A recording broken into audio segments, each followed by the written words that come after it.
As you probably know, today is the day of energy and mobility, and we in the Spain pavilion are very focused on these issues. We just had several sessions dealing with energy efficiency.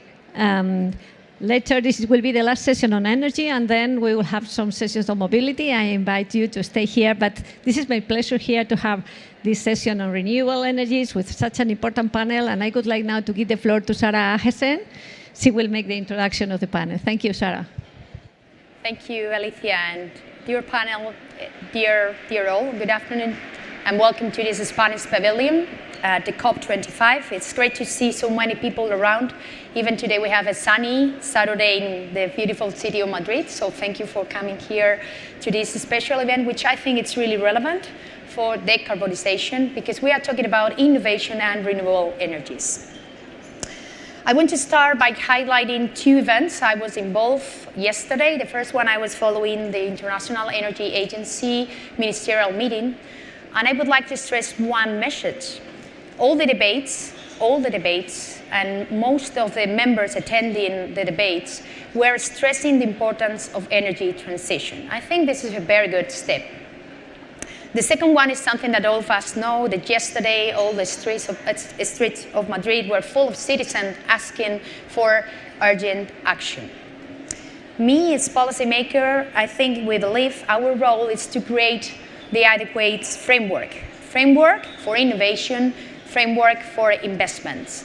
And the first thing we need to do is prepare a clear vision for the long run, 2050, and also the medium run, 2030.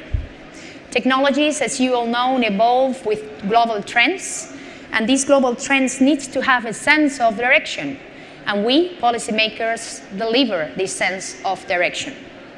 At the same time, we have good news. Financial markets are giving the right signals and moving very fast, because all of us know that the turn of sustainable finance is all the way around. So we are lucky, things are moving.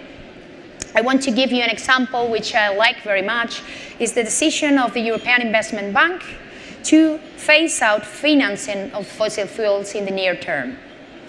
Spain, ourselves, we are committed, and we have presented our Green New Deal that consists of three main pieces. The first one is a draft law of climate change and energy transition, which have this medium and long-term goal. We are talking about a reduction of 19% of global greenhouse gas emissions in 2050 from 1990. Again, the second piece, very important as well, is the plan, climate and energy plan, which sets goals for the next 10 years. So we introduce a set of measures with clear instruments that we need to tackle in the near-term run. And the last but not least is a very important piece of this just transition strategy. A just transition because we don't want to leave anyone behind. In the coming weeks, Spain also will present the long-term strategy to 2050. This strategy will be presented to the public audience for comments and any kind of observations, which we think it's very important because give a vision, a roadmap of how we see our economy in 2050. We need to ensure that investment and innovation, especially in the energy sectors, is going in accordance to the Paris Agreement. That means that we can't afford new investment that will be stranded assets in the future. In my opinion, all of us need to work together and build a bridge where we are and where we want to be. And doing this work, building this bridge, I think it's important that all actors need to be in, all sectors need to be in, and there are lots of elements that we need to consider. One of those elements is innovation and investments. Most of emissions, especially energy-related emissions, can be reduced thanks for large-scale projects and commercial technologies. Energy efficiency first, renewable energy, and also storage will have a crucial role in this future. But part of the efforts needed are efforts that we don't have technologies now in a commercial scale. We need to work for that technologies to be there as soon as possible. The world that I imagine will be completely different in 2050. It's going to be a new world that innovation have to be there.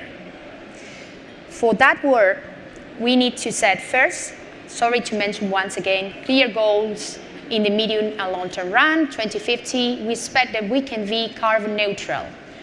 And then we, all of us, talk about different elements. We talk about, again, efficiency, massive deployment of renewable energies, decentralized power generation. We talk about demand-side management, the role of storage, hydrogen, batteries, Industry 4.0, sector coupling, all those things, all of you know what we are talking about. But this is one message I always want to say, that in the center of all those elements above is the citizens, all of us taking decisions. For me, we are talking about social innovation as a crucial piece for success. Co-designing of policies and measures, new ways of living, new behaviors, new ways of production and consumption, lots of data that will be available for all of us so we can take a smart decision with those data. New business models, new way of generating new employees and jobs, new qualifications, new education skills. And we need all your help to make this done. But again, there's something that also it's important and we need. We need to protect the vulnerables. We need to make this in a just transition way. Fair and inclusive is key for success. And again, I want to stress the message. We always talk about the challenge of the energy transition, the challenge of climate change. And it's true, it's a challenge, but I want to be more positive. I think it's a world full of opportunities, opportunities with lots of co-benefits. Co-benefits for health, co-benefits for new economic models, for modernization, creating new jobs. Again, all those co-benefits needs to be taken into account. Please let me finish with a powerful message aligned with the spirit of this COP. Scale up, speed up, scale up, respect the limits of the planet, and it's time for action. Thank you very much. I hope you enjoy this panel session, and Joan, the floor is yours. Thanks.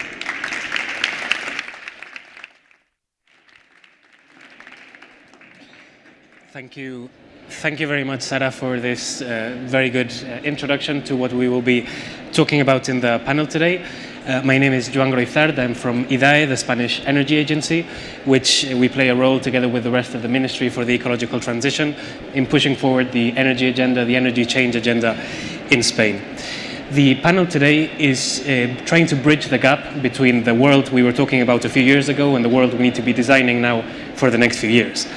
In a fossil world, in a world where the energy system is dominated by fossil fuels, when you talk about increasing renewables, it's very easy to do. The debate is about financing, about cost, about what the sort of process that you need to ensure the right investments. It's also about development, about land planning, about how you do the permitting process in an easy way. And that's very complex and that's very difficult, but it's relatively easy compared to the big challenge ahead. But when you start thinking about a renewable world, a world dominated by renewable energy, where you're no longer talking about marginal increments in renewable energy, but you're starting to draw a world of 100% renewable power, 100% even renewable energy, then you need to start changing your thinking radically. And that's, like I was saying, what the panel today tries to do, pushing those boundaries, moving away from the world where renewable is sort of the accessory to a world where the renewable is at the center. It's the main part of the model.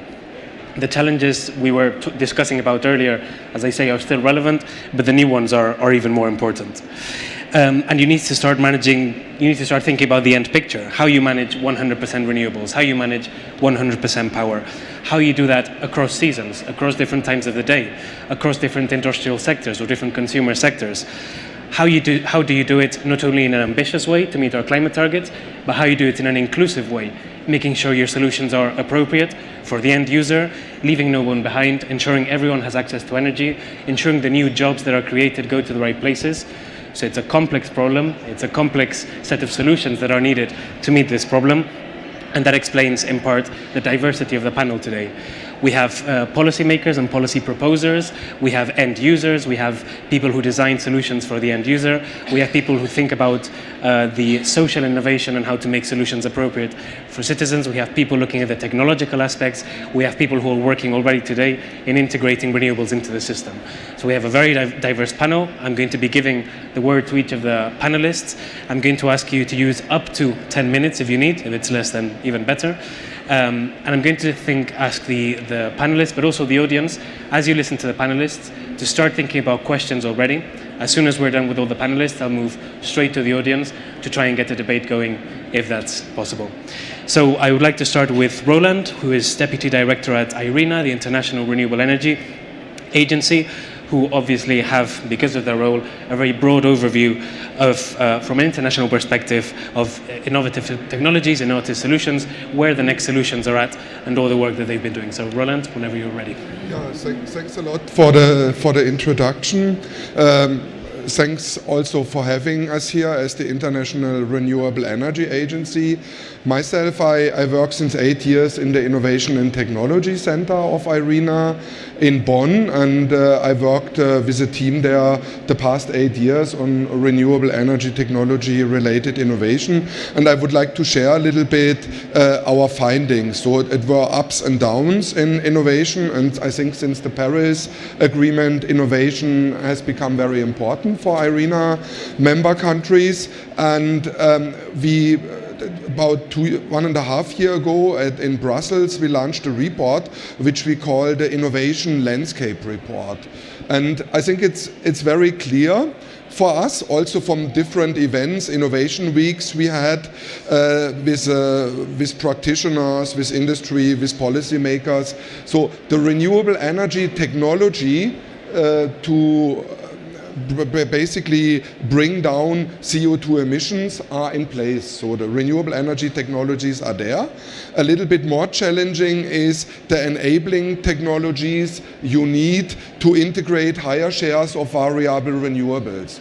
And we in this landscape report, we describe different innovations, so 30 innovations, and these are not technology innovations, mainly enabling technologies, business model innovation, market design innovation, and also operational mode of innovations. And we see it's still challenging to come to these higher shares of renewables above 50%, but the innovations are in place. So with decentralization of the energy system, with digitalization and things coming with it, like the Internet of Things, a blockchain, handling of big data, it is indeed possible to set up an energy system that can be kind of fully renewable.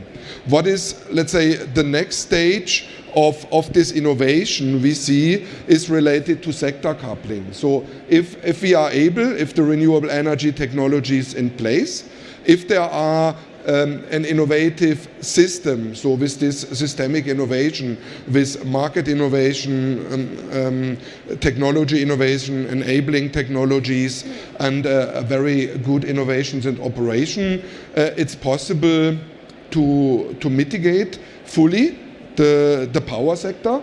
We as IRENA, we are optimistic that till 2050, globally, 85% of the power sector can be kind of the CO2 emissions can be reduced in the power sector. But then, of course, we have other sectors. So there is the building sector. There we see possible developments with heat pumps and stronger possibility of using renewable energy power also for heating and cooling to decarbonize the building sector, where we think this is possible to achieve about 75% of decarbonization in the building sector.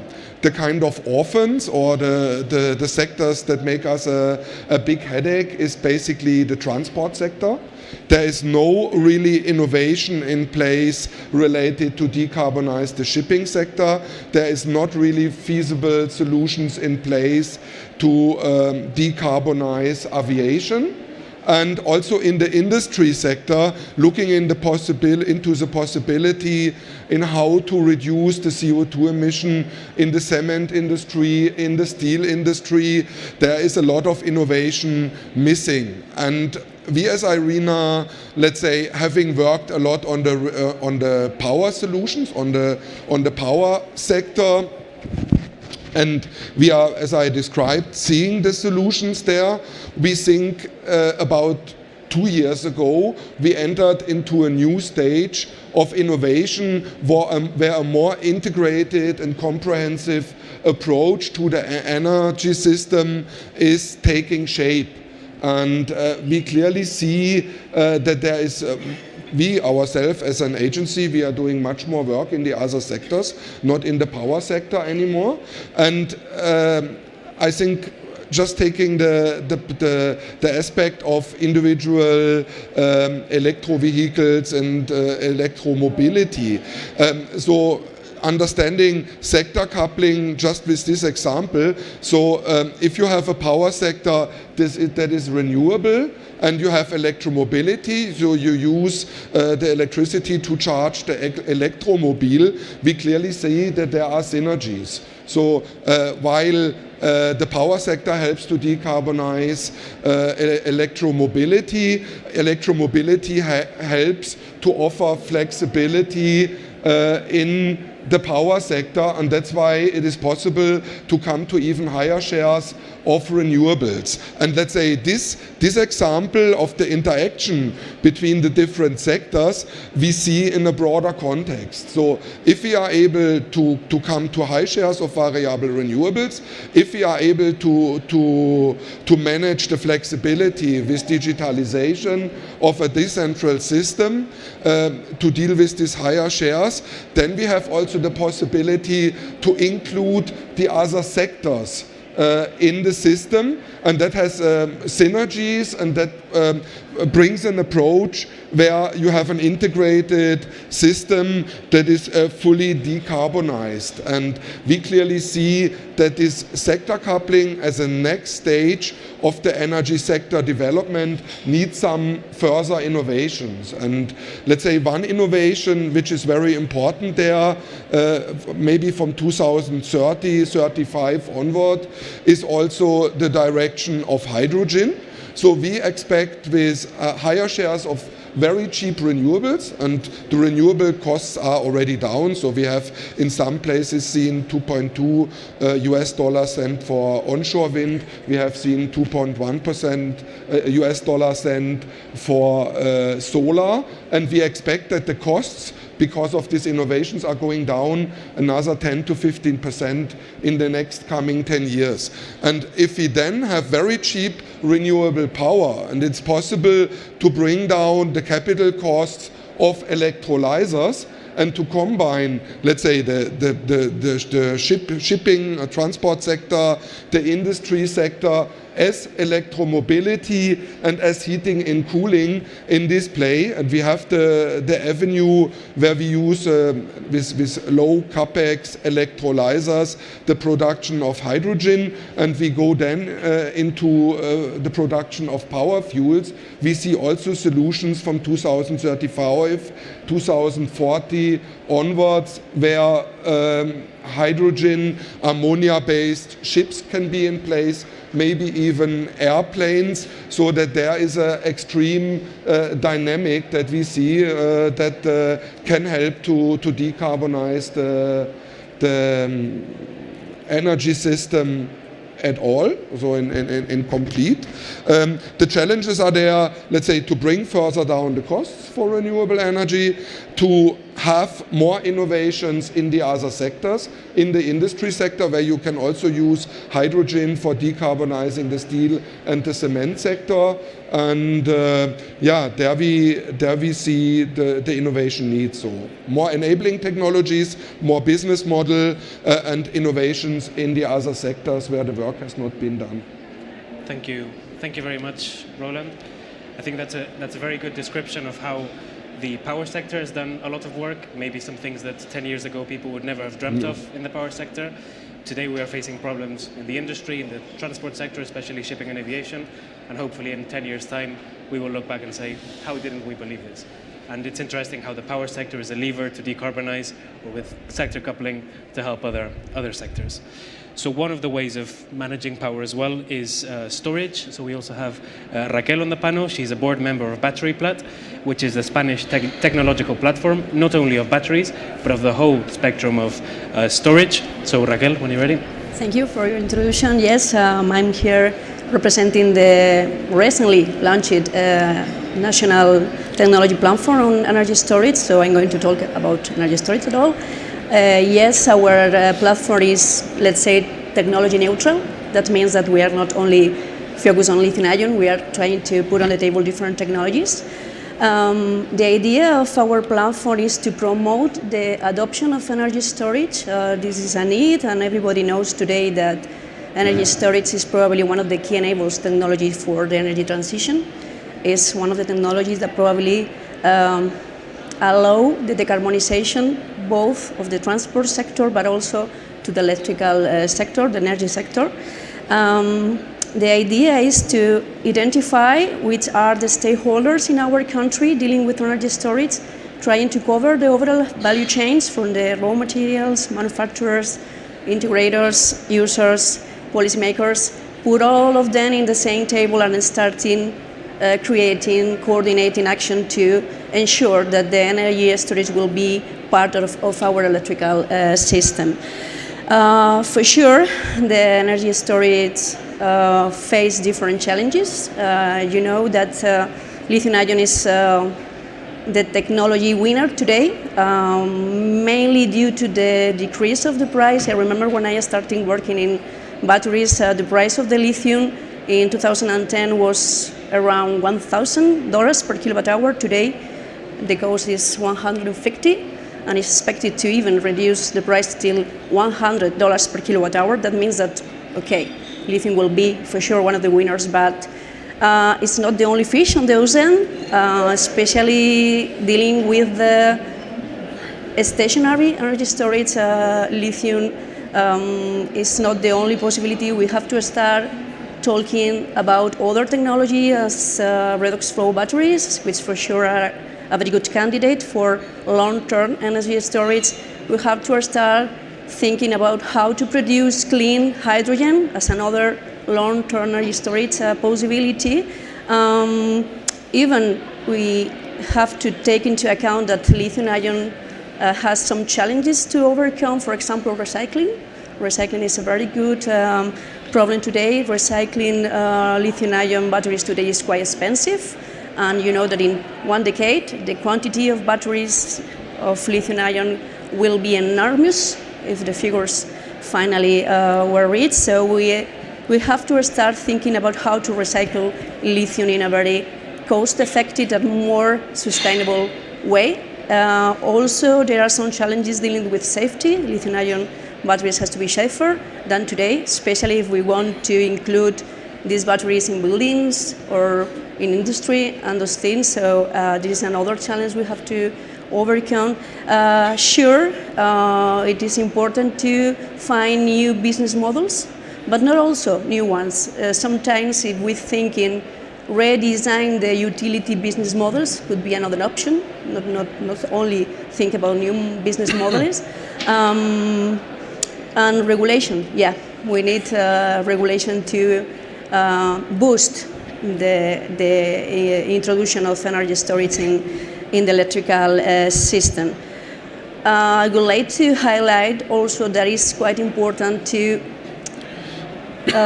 engage citizens in this activity, try to learn or to teach to citizens about the idea to use batteries, to ensure that they are going to use electrical vehicles, and try to teach citizens about the idea that use renewables in buildings and houses is a very good option also.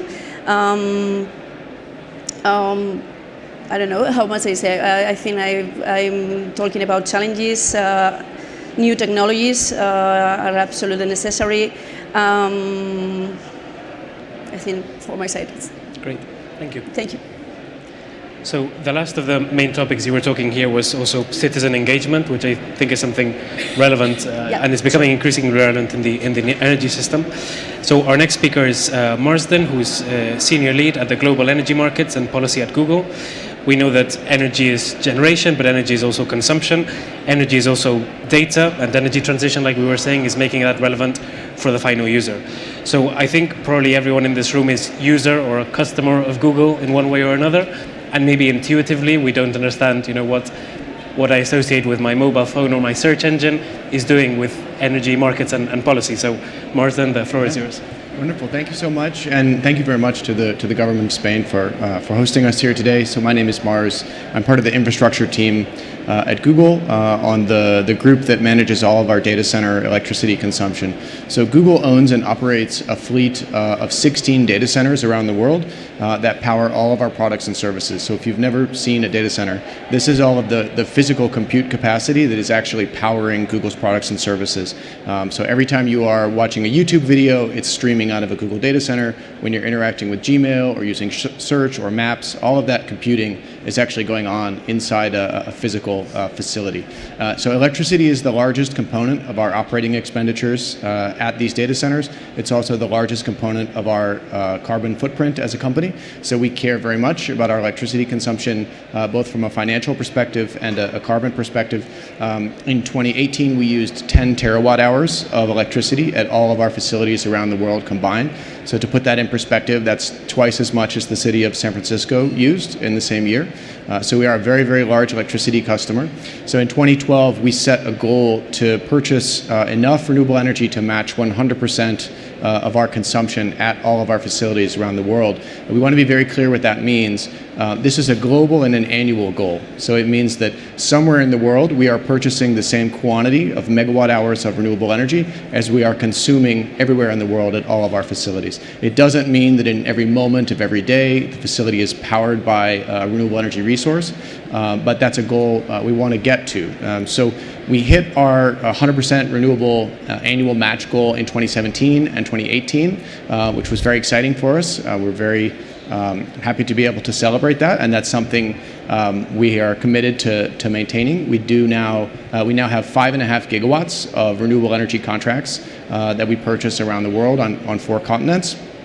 But we know that if we are truly to be decarbonizing the electricity system and operating in a truly carbon-free manner, we need to go beyond this 100% annual match and move towards a world where we're actually powered in every moment of every day by a clean energy resource. So we've set a new goal to get to 24/7 carbon-free energy supply for all of our operations, which is a much more ambitious and difficult task, but one that we're really excited to be pursuing.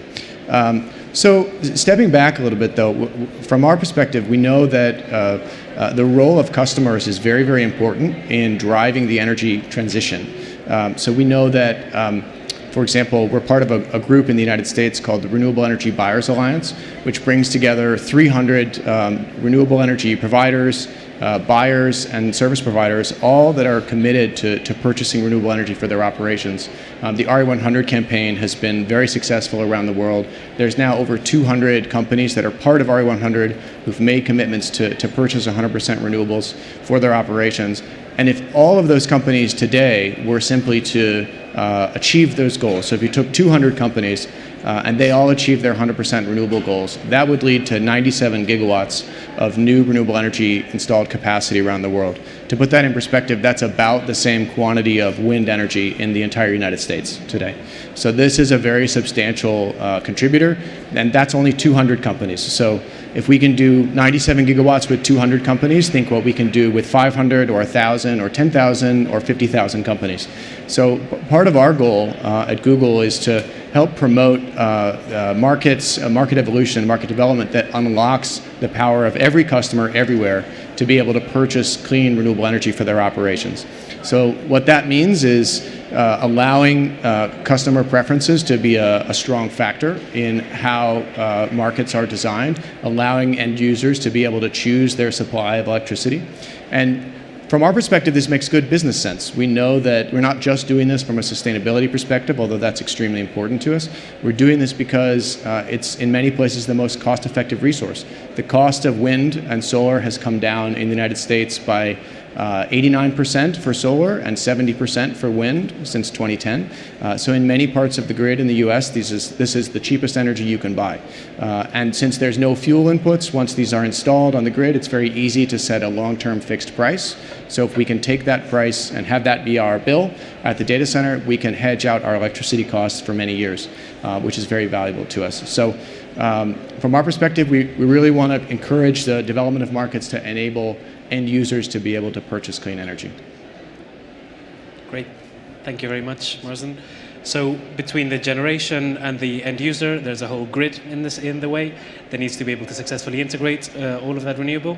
So we have Paula Junco, who is a manager at the control center of Red Eléctrica de España, the Spanish TSO, which has already been working for some years now in the successful and safe integration of renewable energy into the system. So Paula, the floor is yours. Thank you very much.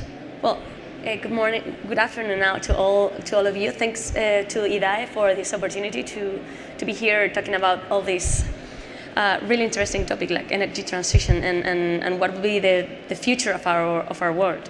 So yes, and as John was saying, I'm Paula Junco. I'm from Red Eléctrica. Red Eléctrica is the Spanish TSO, so we are the owner of the transmission grid and the operator of the electric system in Spain.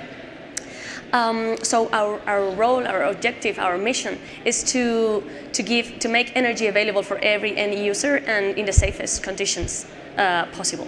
So talking about Spain, since the past we know that Spain has a clear potential for renewables. So since 2000 we started with the boost of wind power installation in our system, and in 2006 we built the CEGRE, which is the Renewables Control Center in Spain, which was the first control center for renewables built in the world. So we're proud to be pioneers in being the facilitator of the integration of such a high amount of renewables, and to demonstrate that this is possible. So this is a clear message for the future, that this is possible and this will be possible for the future. So I would like to say that, for example, last November the 3rd, the 75 instantaneous demand in Spain was covered by wind. So this is only a signal that this is possible for the future. Currently in Spain, I will talk about now some data. We have nearly 24 gigawatts of wind installed power plants, and a little bit more than 6 gigawatts of solar. We have, of course, to enable that, our regulation has helped us and has accompanied us to make this possible. For the future, we have a lot of challenges. We know that the European Union is having clear objectives for massive integration of renewables in the system, and this is being translated into different national energy and climate plans in each country. So in ours, we are working on the assumption that for 2030, 74% of the electric demand should be coming from renewables. So this means, translated into installation of wind and solar power plants, an objective of 37 gigawatts of solar photovoltaic and 50 gigawatts of wind. So this is a clear challenge, but we as TSOs need to be the facilitators of this energy transition, and we need to make the network reliable so that this energy can be integrated in the safest conditions ever, and that clean energy can be provided to every end user, which is clearly the objective of all these policymakers. And I have to say again that here I think the European regulation is really helping us and being with us in order to make this possible. And of course we have to talk about innovation. Innovation and technological innovation is one of our drivers in Red Eléctrica. This year we built Redit, which is a new company whose objective is to implement the technological innovations in the electricity sector and in the teleco sector. In the telecommunications sector. So the objective of this company is also to create and to develop innovation in all the things we do in-house, but also to be able to share best practices and to know what's being done all around the world. So I think events like this are really useful and the exchange of information. I think it's crucial so that we can all go together and share our role and our actions to make it possible. Other challenges that we have for the future, and which gives us the role to develop innovation, is that to install all these renewables and to make them real and to make them integrate in safest conditions, we have to have a reliable grid. But we cannot build kilometers and kilometers of lines without any control. So we need to develop smart grids. So I would like to share a couple of examples that we are working on in Red Eléctrica, for example, in order to make these grids smarter and to make them possible for the future. One is like it's DLR. It's dynamic light rating, which whose objective is to demonstrate and to analyze and to monitor the temperature of the lines where the electricity is going through. And sometimes when the temperature is lower, maybe the capacity of the line can be higher, so you can integrate more electricity, clean electricity, of course, without investing more in grids.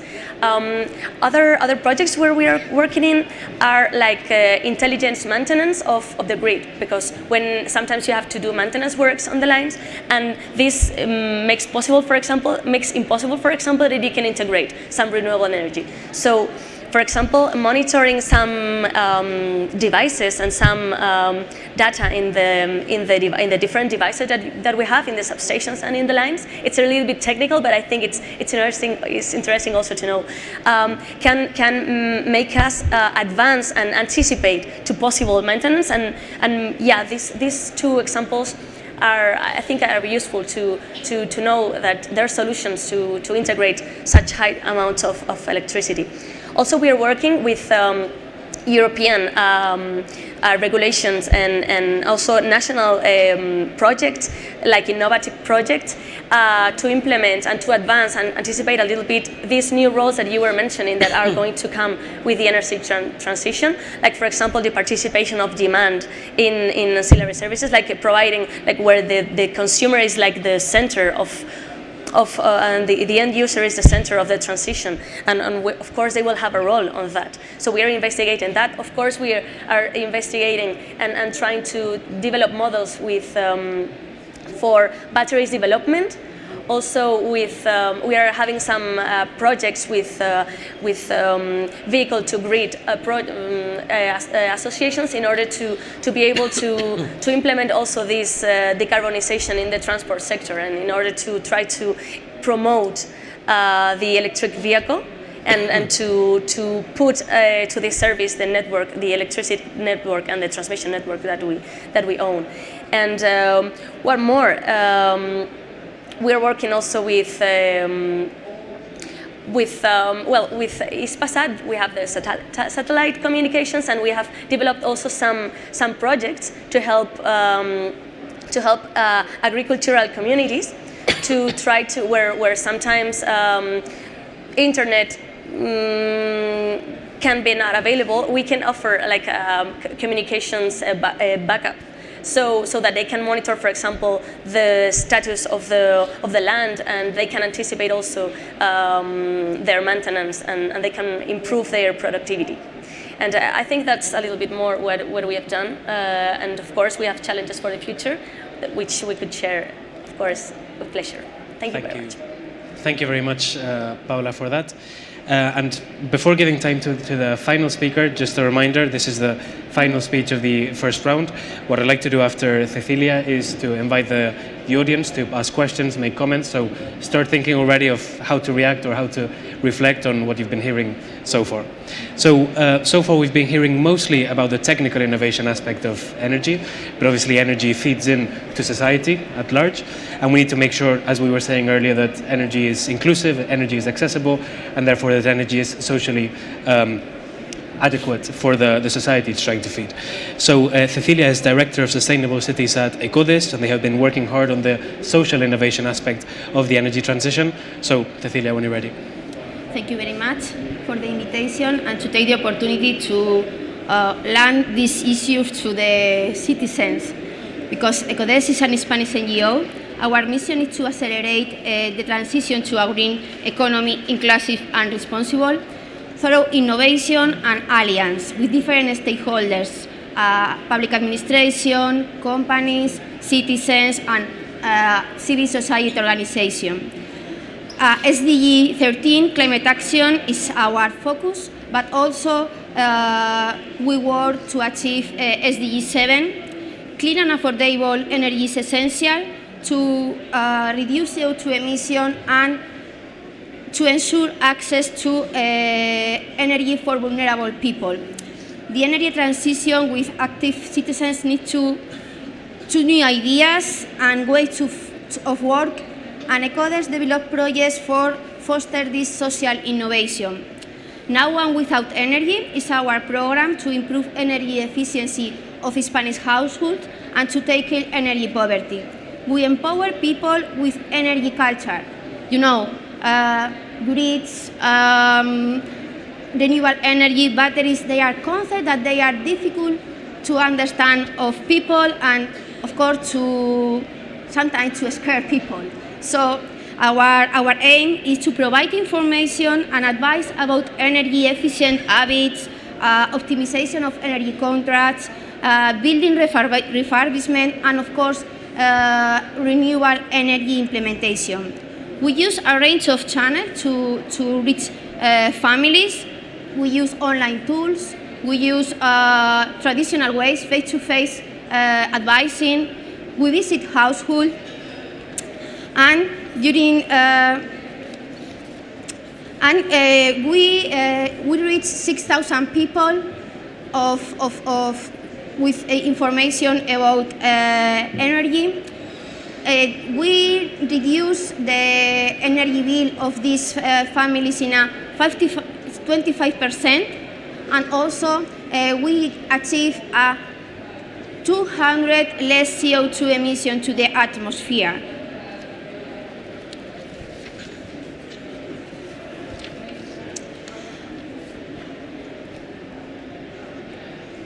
To reach these figures, we do alliance with all of stakeholders, energy companies, municipalities, regional governments, NGOs, but moreover, we had to innovate to involve as many people as possible, and for that, we developed an online tool, it's called EnerSoc, that allows volunteers and social workers to provide a personalized recommendation without being an energy expert. That is really, really important for us, because energy is always something difficult for people, but if we want to help vulnerable people, and in Spain there is 6 million more or less of people in energy poverty, we need volunteers, we need social workers on board in order to give this advice. During these years, we have learning a lot about which are the barriers, which are the difficulties to access of clean and affordable energy of vulnerable people. We have detected gaps to achieve SDG 7, for which is essential the access of citizens of renewable energies. Now, we are developing a pilot experience. It's called social neighborhoods.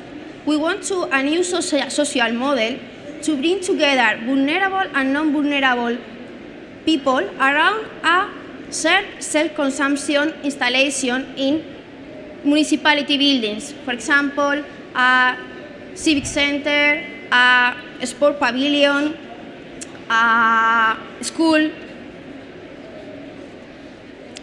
Because with this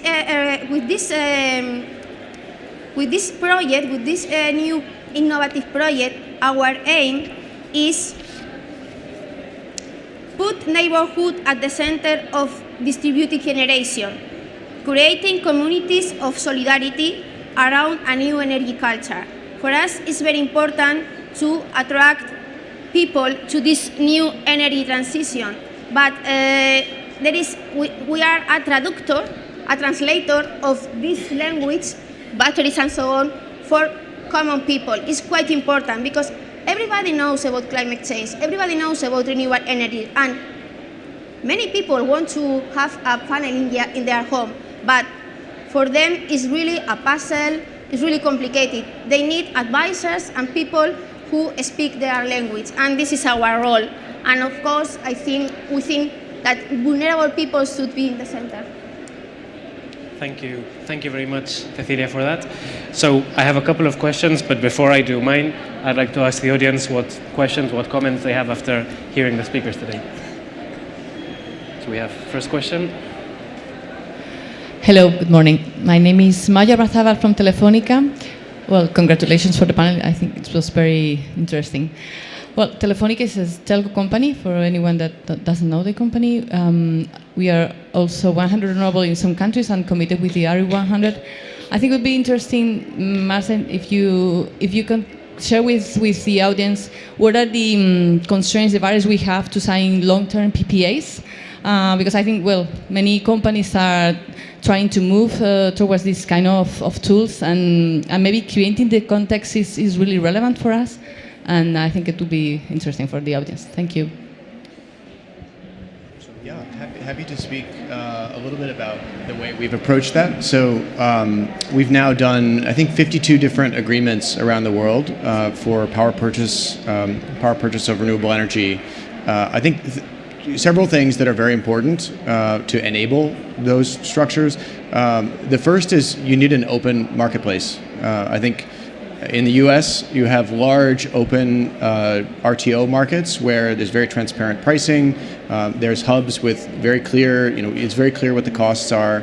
There's an independent market operator who can manage the dispatch of the grid. And as a result, we're able to operate in this construct with very clear rules and very clear operating procedures. So we can go out and find a developer to sell renewable energy, do a contract with them, and sign something very quickly in a matter of months or a year maybe.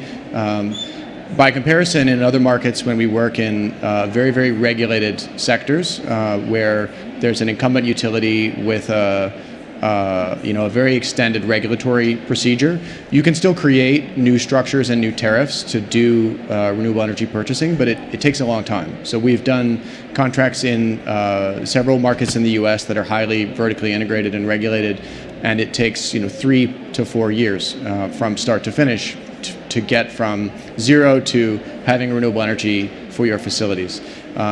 So that's challenging. So I think what we like to see is large open wholesale markets that are very competitive. And then on the flip side, you ideally want an open and competitive retail market where, because for us, we're not an energy company, right? We are a technology company. We are a consumer of electricity.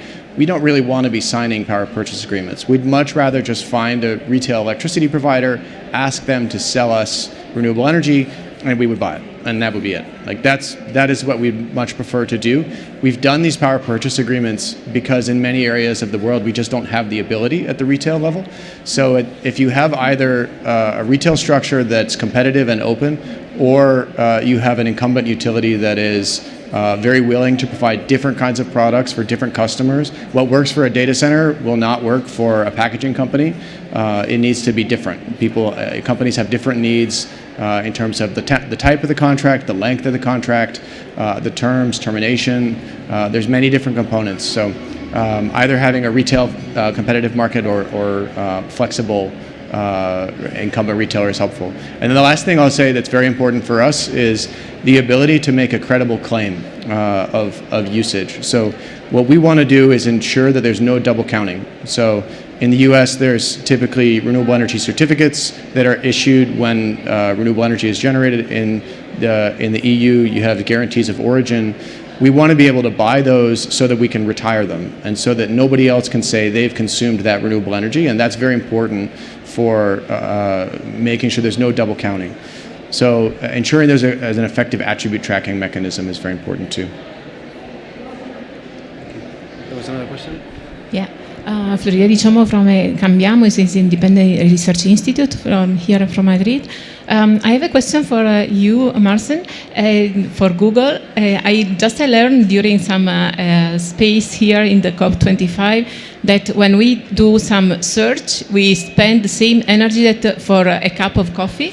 I think that if all people will be aware about that, we will do less search for sure, or we use more in a better way the search that we did before. So do you have in mind to make aware people of that, or do you have already some strategy for that? Whatever.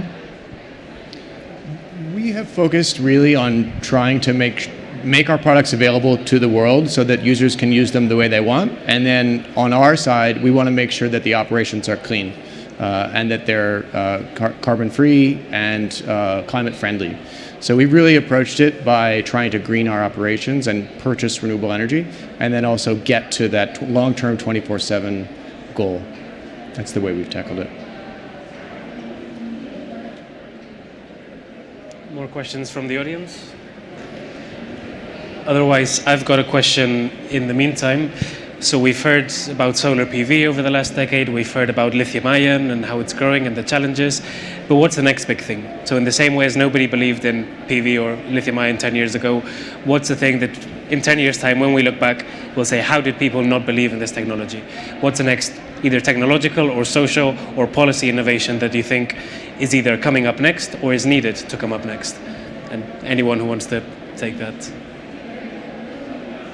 Maybe I can start with a short introduction, and then my colleagues can complement for sure. For me, I think we ended with a clear message that this awareness of the climate change has to come to all the consumers, either in the developed countries or in the developing countries, or the more skeptic countries. So I think it's crucial first to make to give the correct information to everyone, and to have clear policies for doing so. And in terms of so this is one challenge we have for the future. Which can be innovation or not, but it's a clear necessity. Otherwise, innovation without social intrusion can be more limited. And maybe for the near future, I would say that we need to develop, for example, in cities, we have to develop the concept of smart cities. We know that there's some good initiatives, but I think for the future, for the near future, it could be interesting to share all these practices, and maybe to have the green trees and the who knows in all the big cities, and also for the rural for the rural environment. I think there's a lot to do, and I think technology can help a lot. There's also some kind of initiatives that should be extended, not only to, of course, to developed countries, but also to the countries in process, and especially to make them know that the climate change, and the transition is here to stay, and we all need to, and progress is compatible with a sustainable world. And then talking about technologies, disruptive technologies, I would like to see what happens with batteries, with lithium batteries, of course, with hydrogen batteries, and maybe with some, just a little bit in our sector, which could be the role of robots, like artificial intelligence going to the top, right? For example, I could imagine some robots making maintenance works in some dangerous places, for example, or under the sea, or where there's voltage inside. So some things that now currently are done by humans could be done in an intelligent way by robots. That could be one of the ideas I could have. Thank you, Paula. Anyone else? Roland? I think what we see as IRENA also in our innovation landscape report is a key amplifier for the power sector transformation is basically three things that bring more flexibility and dynamic into a more decentralized energy market. And I think these three things is artificial intelligence, is blockchain, and Internet of Things. So Internet of Things will help in this dynamics basically to handle a vast amount of granular data captured with network from smart devices that have sensors and can act. So basically Internet of Things, handling of data. Then blockchain is with cryptocurrencies and electronic setup of contracts. You may not need anymore in the future the power purchase agreements we dealt with. So this is in the US, in Brooklyn, for example, there are those transactions already in place where you have open secure management of data and automation of contract execution via smart contracts. And then the third part of this is a decision-making tool, artificial intelligence, that automated data analysis, learning and decision-making done by software and smart devices. And the three things in combination kind of are actually well placed to deal with the dynamics that are required in a more decentralized energy market with smaller units of renewable energy production. As much we like this vision at IRENA, but if we go to the regulators here in Europe or to the German Bundesnetzagentur or whatever, they say, oh, okay, we understand the advantages, but for us this is a huge headache. So these new things are now coming, and unfortunately the energy sector transformation is not a thing that goes overnight. So it's not, let's say from today, the system we have in place, we move into this new system. So there is basically a transition of 30, 40 years where there are also disruption, changes, and the regulator has a very, very big headache and saying we don't know how we bring these things together with the current market that needs to function and all these new dynamics. And I think there is also a little bit more flexibility needed on the regulator side, and of course they have a difficult job to do. At the end they have to take care that the lights are switched on, but I think there is a lot of innovation needed also in regulation in dealing, and that was a description of three elements that come new into the energy market, and we identified altogether 30. So there's more things in the pipeline that will come, and that will be very challenging. Other thing I outlined earlier, I believe as an innovation, it's also very important that the existing gas infrastructure, so the distribution grid, the transport grid of gas, becomes more an internal part of the energy sector transformation.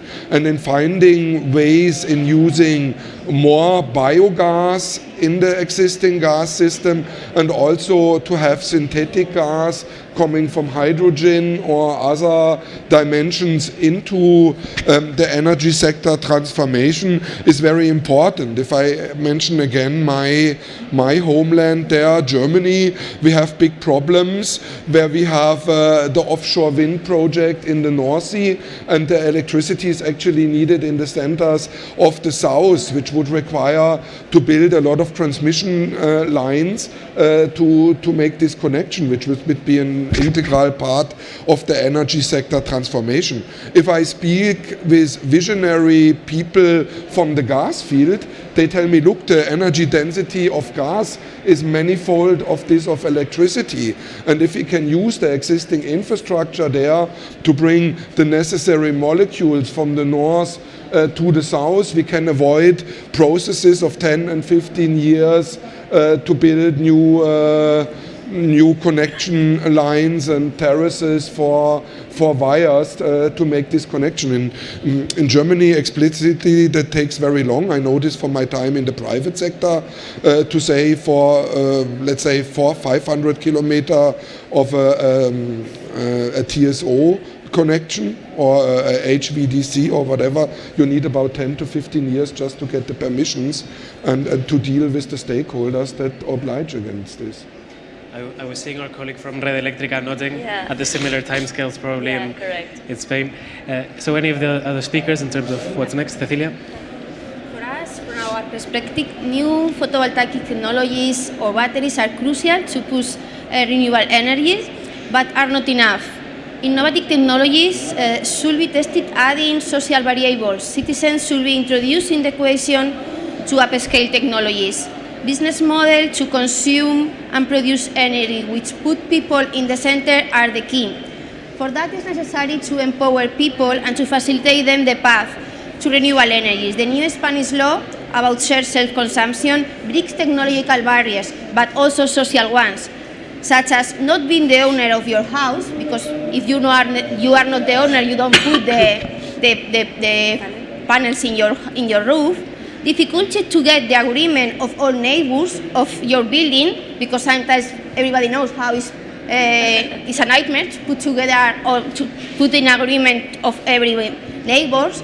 And of course, investment capacities, and it's cheaper be part of a photovoltaic installation setting than put your panels in your homes. Moreover, self-consumption open renewables energy to vulnerable people through collaborative models, and solar energy can become a vector of social cohesion for a neighborhood.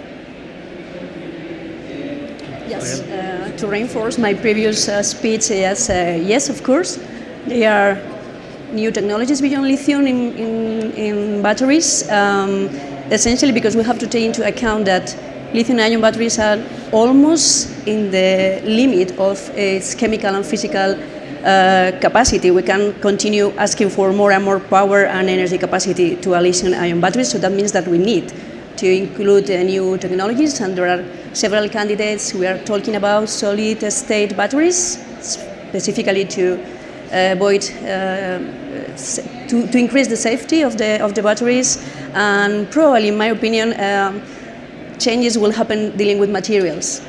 The idea is to work in batteries with materials that are broadly available, not like today. You know that we are trying to avoid cobalt from the batteries today, so we need to find new ways to do batteries. Sodium-ion batteries are a very, very good opportunity for the future, so yes, there is alternatives for beyond the lithium. Yeah, just one additional thought to build on, I think, what Roland said.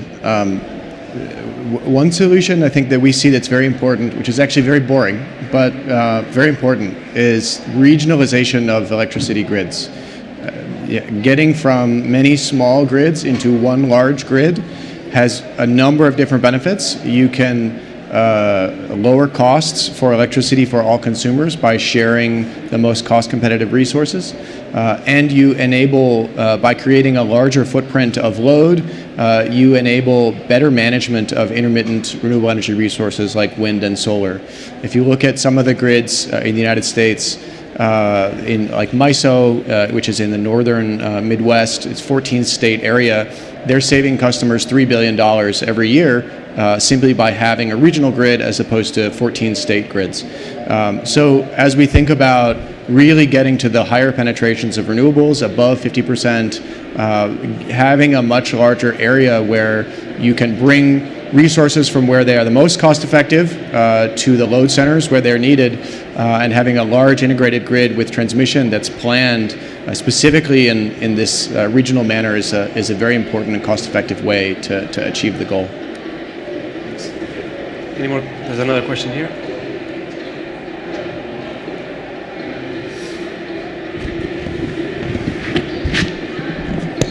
Really, it's not a question. Wait,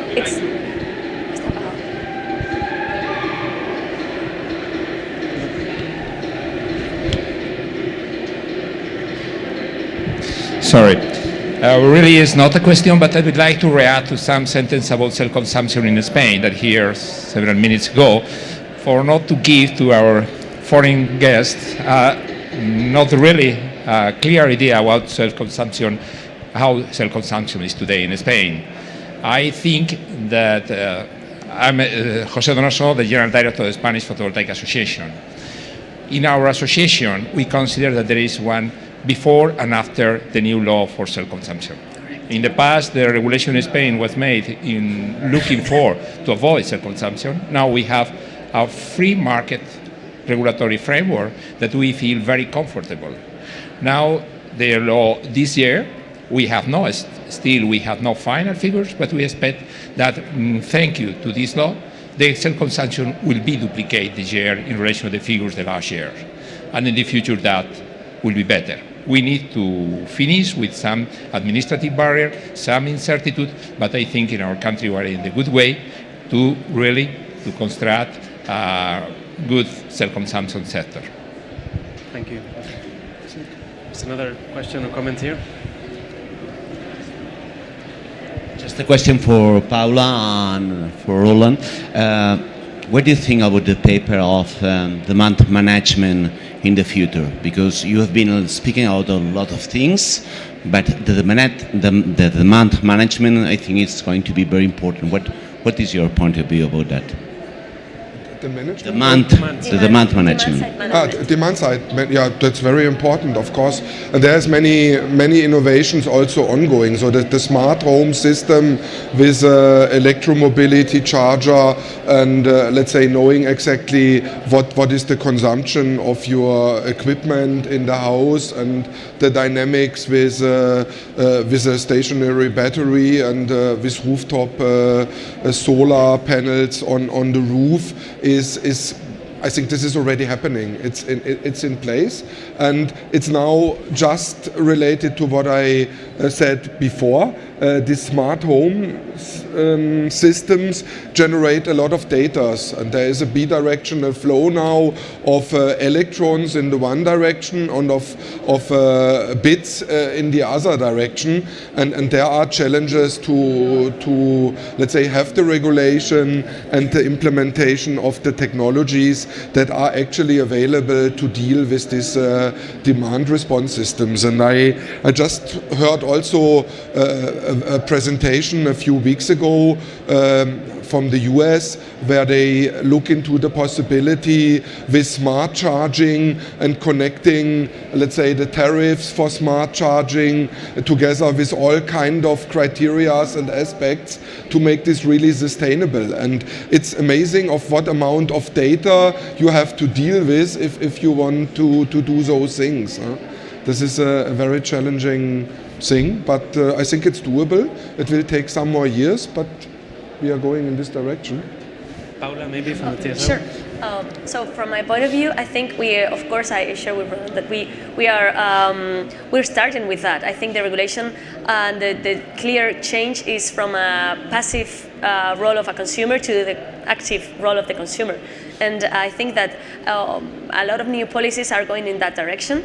So from RE, we are trying to start with these projects in order to enable demand to participate and also to give a lot of information to them to know that there's new opportunities for business for demand, which usually it's not the main business role for demand. So I think it's important to do policies that give the opportunity to not only industrial demand but also to the end consumer to be able to participate and to know, of course, which are the prices. So for that technology, I think it's crucial to have a good investment in technologies which enable the end consumer to have access to the real-time energy prices and to be really transparent on that, and then to of course to promote the development of the new models which can maybe ease the access to demand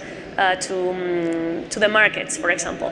And also I think it's important the development of the vehicle to grid and to maybe to do projects, but also to develop the regulation in place so that, and to give incentives so that the electric vehicle can be developed soon. I think it will be interesting in the next years to see the development of the charging, for example, the new charging points, and to know if the new batteries. I've heard something about charging your battery without stopping on the road.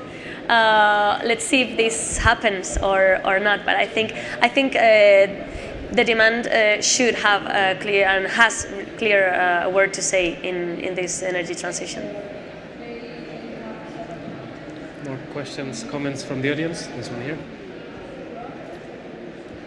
Good morning and congratulations for the panel. I think it's very interesting. I come from a region in the north of Spain that is called Asturias, and we are very intensive in the use of electricity in our industry. And I want to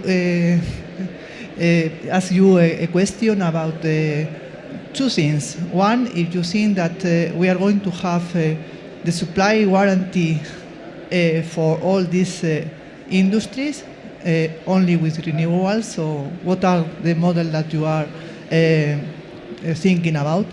And the other is if renewable energy is going to have a price lower than now, because I think for the industry, for the competitiveness of the industry, this is a crucial point. Thank you. Thank you very much. So yeah, in terms of cost of renewable energy, security of supply, critical for industry, and I think that's for every country, but especially in Spain and the northern region of Spain, it's very, very critical. So maybe starting with Red Eléctrica and then Irina. Okay. Perfect. So in terms of the grid, if it will be available for, of course, it should be. we would be more than happy to answer you this question. I think, well, of course, with the help of regulations, we are working on the new planning of the network for the next years, and of course we are having all this new scenario of 2030 in mind. And of course, I think all the stakeholders are doing their best and with collaboration with the regulators, so that, of course, the security of supply is guaranteed. It's for example, for Red Eléctrica, is the top one of our priorities: security of supply in the safest conditions. And with regards of renewable energy, I think the maturity of technologies has developed well recently. First with the wind power plants, and now with the price of solar photovoltaics. So I think it will happen, but maybe my colleagues want to complement that. But I keep positive in that. I think we have really good opportunities in Spain, for example, for having for achieving and even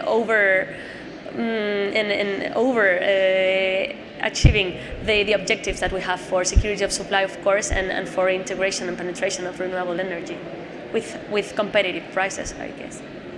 It's actually a very good point.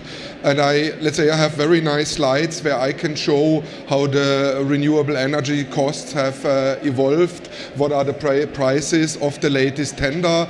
Then I have these extreme low cases where I said $2.3 per kilowatt hour wind. And then the reality is different. So if I talk then with the people, then they tell me, look, they have increased my electricity prices again. And there is a problem with the energy sector transformation. Probably it has something to do that the energy sector transformation takes time. But I think all the benefits that I can show with my slides, I cannot really bring this to the people. So to harvest the advantages and the benefits and making these benefits tangible to the people is unfortunately not working. And I think there is probably policy innovation needed in a way also to look into the tariffs. What I see in many countries is that there are still in the tariff fees and charges and taxes which are obsolete in the time of renewable energies. So we have now in the power sector in Germany 36% renewable energies, but we have still 3 or 4 positions in the tariff system which basically coming from the time of nuclear and fossil fuel, and that needs to be cleared, that people feel in the pocket. Now with the energy sector transformation I have also benefits. Other case, I had a very interesting panel discussion together here at the IFC pavilion with the offshore wind industry, and there was Markus Tacke, the CEO from Siemens Gamesa, I was presenting my views on how the offshore wind industry will evolve. So basically the message is here, there will be an increase from 23 gigawatt installed to about 1,000 gigawatt to make the energy sector transformation happening till 2050.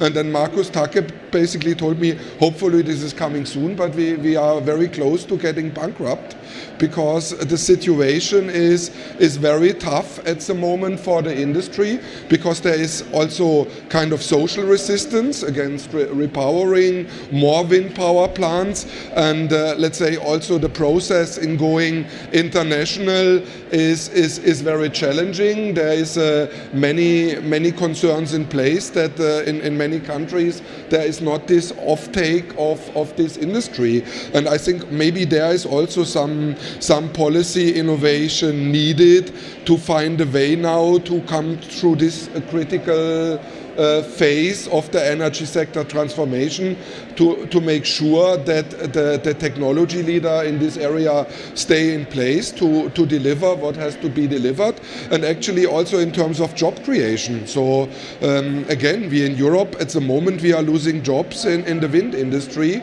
while this is such a promising industry, and I have not good explanations there, but we have to make sure that we overcome this.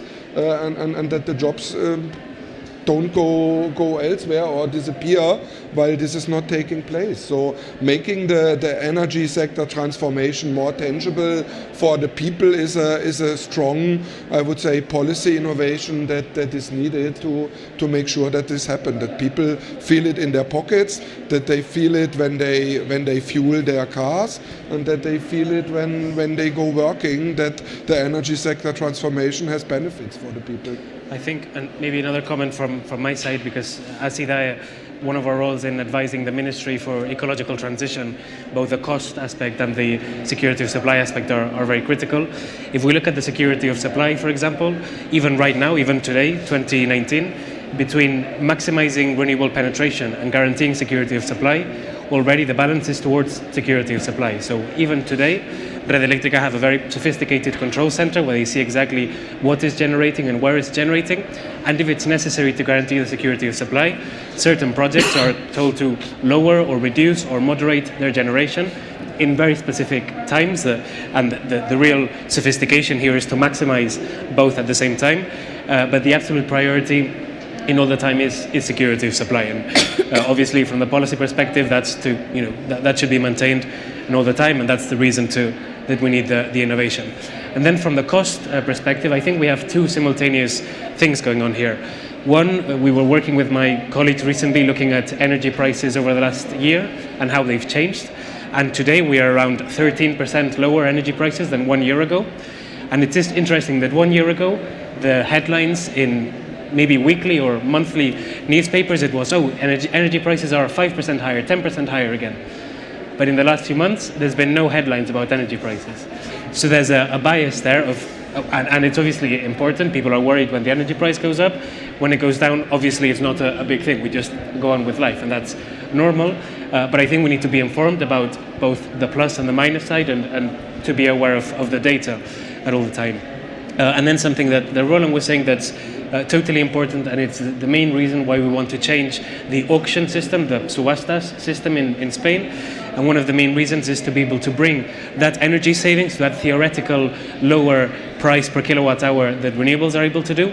The aim is that the new system we want to put in can translate that directly to the energy bill of the consumer. So not just become a wider margin, a wider benefit margin, for example, in the developer, which is also important. It needs to be a reasonable business, so people want to invest, but make sure that all of that saving is shared with the consumer, so the consumers can really feel that saving. The auction systems we had in the past, they were useful to develop renewables, to put renewables in the system, but they weren't really able to discriminate or to ensure that that saving is translated directly to the consumer. So talking about policy innovation, that's exactly, as soon as we have a fully operational government in the next few weeks or months, hopefully, that's one of the priorities at the moment. So there's another question here. Good morning or good noon, or no, more or less midday. I'm Santiago Oliver from UNESID, the Spanish Steel Association, the steel sector. We are consuming even more than Google does. So we are, let's say, an important consumer here in Spain. It's just commented that maybe it has been commented before about the Sustainable Development Goal number 7, which says green energy, non-polluting energy, and affordable. And maybe one of the keys is affordable, because if everybody is talking about non-emitting, non-generating, electrifying society, and then what we need is a green, affordable energy. And the driver shouldn't be a very expensive energy. The way of driving a transformation is doing a cheap or affordable green electricity, not a very expensive alternative, because probably the other ones will go to a cheaper options. I don't know what it is, but maybe there is a few options. Therefore, maybe one of the drivers should be to try to amend the kind of marginalist price of the energy that is creating a lot of non-incentive to reduce or to green the entire grid, because there are some interest on having very high marginal prices, which are collecting by all the generated activities. It's just to give a view. Thank you very much. Any comments? Maybe one more comment from me on the cost side as well, and we're about to finish, and then I give the final round. Something that's very important for us as policymakers or policy advisors is debate, and it's informed, and it's quiet, sosegado. My English is going downhill now. So quiet, a calm debate, which is able to put all the factors on the floor. And I'm saying this because when we talk, for example, about electricity prices, there's certain things in the electricity bill which is a political decision of whether it should be in the electricity bill or not. But if they're not in the electricity bill, they need to be somewhere else. And that means taxes, or that means energy bills in fuel when you fill your car, or that means energy prices, energy bills when you heat your house with gas or with other fuels. So it's all well and good to reduce electricity prices, but that means more taxation, more progressive taxation, different taxation, or higher energy prices in maybe more polluting forms of energy. And that, if we are able to have an honest and a full debate about that, that's very reasonable. But if you're not able to put the taxation problem or the question of energy prices as a whole on the table, then it becomes very difficult to change anything. And then if we don't change anything, we just continue with the system that was designed for other priorities, for other targets in a different system, and we're not able to move on. So maybe if, from my personal perspective or from our perspective as IDAE, one key would be to be able to innovate from the policy perspective, which is what we work on, is we need a full, comprehensive, informed debate in all aspects, and we need the technical side, we also need the social debate and even the media debate on that side. So just to finish off in the last few minutes, I would ask each of the speakers, maybe in 10, 15, 20 seconds, to give what the main priority would be, or what the main driver would be, either for policymakers, for the private sector, or for society at large. And whoever wants to start. Maybe Raquel. Okay, I would like to highlight that we are in the correct way. We are in the good path, and what I have to say is that energy storage is one of the technologies governments are putting measures on the table to go ahead. So let's demonstrate that energy storage can play the correct role. Thank you. Roland, next. Yeah, let's say, but regarding the technical side of things, I'm quite optimistic that the technologies will be they are already in place, and there will be innovators in the private sector, and also smart people in research and development centers that will bring the technical innovation. I think a little bit more concerning now is, let's say, what we discussed, the policy innovation, the regulation, where there is let's say a very complex system evolving, where the policy makers have to make decisions. And I think it's a job for IRENA to bring policy makers together, to have a discussion, what is the best solution, what worked best, and what are the experience of the different countries. So looking forward to this discussion. Thank you. Cecilia? I ask policymakers that promote innovative experience, to test new models, to test that prosumers are possible, including vulnerable people and non-vulnerable people. And also, I would like to ask policymakers to develop new financial mechanisms in order to get energy access to vulnerable people. Financial mechanisms suitable for everybody. Three recommendations quickly. One, continue to promote to policymakers large, open and competitive wholesale markets and more liquid, more transparent, more open retail markets to enable customer choice of electricity. Two, promote regionalization of electricity grids, getting beyond national grids into a truly regionalized electricity system. Nord Pool is a wonderful example of this, where you have several countries that are part of one large wholesale market. And then lastly, enable end-use customers to make credible claims of the electricity that they are consuming, so that they can make a statement that they have consumed renewable energy.